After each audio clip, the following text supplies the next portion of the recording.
Hello विद्यार्थियों, नमस्कार। ये जो वीडियो चल रहे हैं जनसंचार के माध्यमों के विषय में चल रहे हैं। और जनसंचार के जो माध्यम है उसमें अपन ने प्रिंट माध्यम और उसके बाद दूसरा रेडियो माध्यम के विषय में पीछे की वीडियो में अध्ययन कर लिया। और इस वीडियो में करेंगे जो जनसंचार का तीसरा माध्यम है टेलीविज़न, उसके विषय में। तो देखते हैं जनसंचार का माध्यम टेलीविज़न। J.L. बर्ड ने टेलीविज़न का आविष्कार किया था। भारत में टेलीविज़न की शुरुआत यूनेस्को की एक शैक्षिक परियोजना के तहत 15 सितंबर 1959 को हुई तथा 1 अप्रैल 1976 को दूरदर्शन का उद्भव हुआ।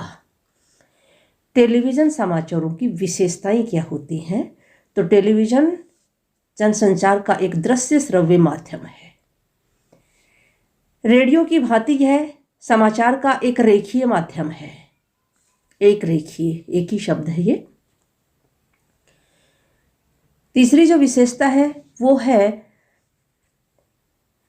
टीवी समाचार या आलेख लिखते समय सदैव इस बात का ध्यान रखा जाता है कि आपके शब्द पर्दे पर दिखाने वाले दृश्यों के अनुसार हो। तो शब्दों का चुनाव इस दृश्यों के अनुसार किया जाता है और प्राथमिकता जो होती है वो दृश्यों को दी जाती है, यानी दृश्य अधिक महत्व रखते हैं। टीवी समाचार में कम से कम शब्दों में ज़्यादा से ज़्यादा खबर बताने की कला का प्रयोग किया जाता है। तो यहाँ पर टेलीविज़न समाचार की कुछ खबरें जो सीमाएं हैं वो भी हैं। तो देखते हैं कमियाँ क्या क्या हैं। भाषा शैली के स्तर पर अत्यंत सावधानी रखनी पड़ती है। बाइट का ध्यान रखना आवश्यक हो जाता है, यानी टेलीविज़न समाचारों में बाइट नहीं दिखाए जाएंगे तो जो समाचार है वो क्या होगा, उसे प्रामाणिकता प्राप्त नहीं होगी। इसलिए बाइट मतलब कि जो प्रत्यक्षदर्शी हैं उसके कथन दिखाना अनिवार्य हो जाता है। तो यह भी एक कमी हो जाती है। इस कार्यक्रम का सीधा प्रसारण कभी कभी सामाजिक उत्तेजना को जन्म दे सकता है। तथा अगली जो कमी है वो है परिपक्व बुद्धि पर सीधा प्रभाव डालता है टीवी माध्यम। टीवी समाचार लेखन का फॉर्मेट। तो टीवी समाचार लेखन का एक निश्चित फॉर्मेट होता है। वह क्या है, इसको देखते हैं। तो इस फॉर्मेट के जो चरण हैं वो निम्नलिखित है। पहला चरण है फ्लैश या ब्रेकिंग न्यूज। कोई सबसे बड़ा समाचार फ्लैश या ब्रेकिंग न्यूज के रूप में तुरंत दर्शकों तक पहुंचाया जाता है। इसके अंतर्गत कम से कम शब्दों में मात्र सूचना दी जाती है। तो सबसे पहले जो समाचार है वो ब्रेकिंग न्यूज के रूप में ही लोगों तक पहुंचाया जाता है। कम से कम शब्द होते हैं और मात्र ये एक सूचना होती है। इस समय तक दृश्य उपलब्ध नहीं होते हैं। Dry anchor. इसमें एंकर समाचार के बारे में दर्शकों को बताता है कि कहाँ, क्या, कब और कैसे हुआ। समाचार के दृश्य आने तक एंकर दर्शकों को रिपोर्टर से प्राप्त जानकारी के आधार पर सूचनाएं पहुंचाता रहता है। Phone in.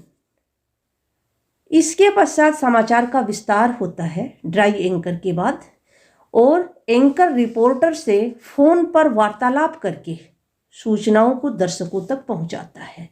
इसमें रिपोर्टर घटना स्थल पर उपस्थित रहकर वहां से अधिक जानकारियां प्राप्त कर उन्हें दर्शकों को बताता है। यानी फोन पे जानकारी प्राप्ति, फोन पर जो भी लोग वहां पर उपस्थित यानी एंकर से संबंधित जो या जिस भी चैनल का एंकर वहाँ होता है उससे फ़ोन पर बात करके और दर्शकों को वह सुनाई जाती है। Anchor visual. विजुअल होता है दृश्य। घटना के दृश्य या विजुअल मिलते ही उसके आधार पर लिखी खबरों को एंकर के द्वारा पढ़ा जाता है। खबर की शुरुआत उसी सूचना से होती है जो सबसे पहले मिली थी। Anchor bite. बाइट होता है कथन। बाइट का अर्थ है कथन। टेलीविज़न पत्रकारिता में एंकर बाइट काफी महत्व है। टेलीविजन में किसी भी समाचार को प्रमाणित करने के लिए इससे संबंधित बाइट दिखाई जाती है। किसी घटना को सूचित करने और उसके दृश्य दिखाने के साथ ही इस घटना के बारे में संबंधित व्यक्तियों अथवा प्रत्यक्ष देखने वालों का कथन सुनाकर एवं दिखाकर समाचार को प्रामाणिक बना दिया जाता है। लाइव का अर्थ है किसी समाचार का घटना स्थल से सीधा प्रसारण। सभी टीवी चैनलों का प्रयत्न होता है कि किसी महत्वपूर्ण घटना के दृश्य तुरंत उसी समय दर्शकों को दिखाए जाए। इसके लिए उस स्थान पर उपस्थित रिपोर्टर, कैमरामैन ओबी वैन के माध्यम से घटना के बारे में सीधे दर्शकों को बताते हैं और दिखाते हैं। एंकर पैकेज किसी भी खबर को संपूर्णता के साथ पेश करने का जो जरिया है वो एंकर पैकेज कहलाता है। तो इस प्रकार से जो फॉर्मेट है इसके ये निश्चित 4 बिंदु हैं। इसके अनुसार ही टीवी समाचार जो है वो लिखे जाते हैं। रेडियो और टेलीविजन समाचार की भाषा शैली। रेडियो और टेलीविजन आम आदमी के लिए प्रमुख जनसंचार माध्यम है। भारत जैसे विकासशील देश में इसके श्रोताओं और दर्शकों में शिक्षित व्यक्तियों से लेकर निरक्षर तक, मध्यम वर्ग से लेकर किसान मजदूर तक होते हैं। उन सभी लोगों तक सूचना पहुंचाने का माध्यम भाषा है। इसीलिए भाषा ऐसी होनी चाहिए जिसे सभी समझ सके।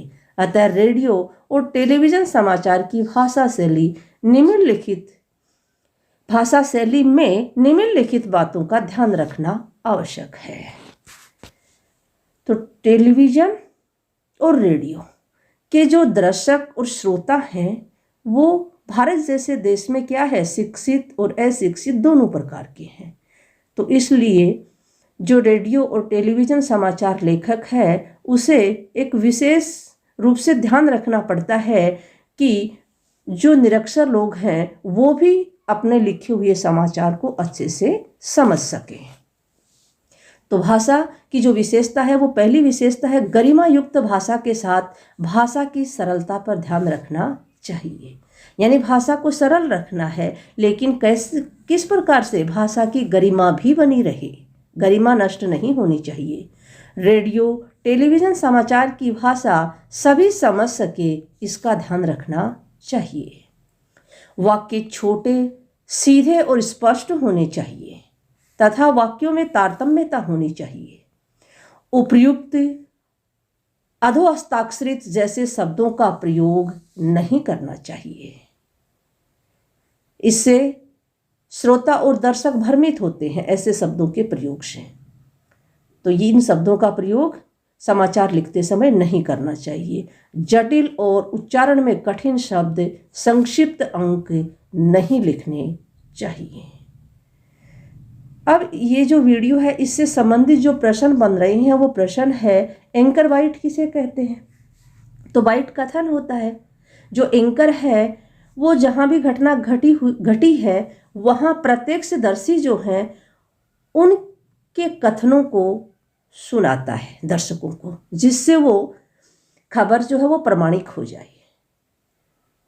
ड्राई एंकर किसे कहते हैं।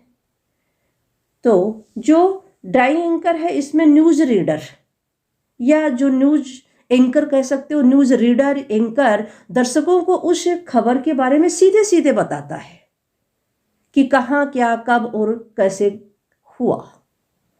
इस समय तक दृश्य उपलब्ध नहीं होते हैं। ब्रेकिंग न्यूज का क्या आशय है। तो ब्रेकिंग न्यूज को क्या कहते हैं, फ्लैश भी कहते हैं। सर्वप्रथम जो बड़ी खबर मिलती है उसे ब्रेकिंग न्यूज के रूप में ही चलाया जाता है, दर्शकों तक तत्काल पहुंचाया जाता है। कम से कम शब्दों में महज एक क्या होती है, ये एक सूचना होती है। रेडियो और टेलीविजन समाचार की भाषा शैली के विषय में बताइए। तो भाषा शैली कैसी होनी चाहिए, अभी अपन इससे पीछे वाली स्लाइड में पढ़ा है। सरल होनी चाहिए, सभी लोग समझ सके, भाषा की गरिमा नष्ट नहीं होनी चाहिए तथा कठिन शब्दों का प्रयोग नहीं करना चाहिए। इसके अलावा उपर्युक्त, अधोलिखित जैसे शब्दों का प्रयोग भी नहीं करना चाहिए। टेलीविज़न समाचार लेखन की कमियां बताइए।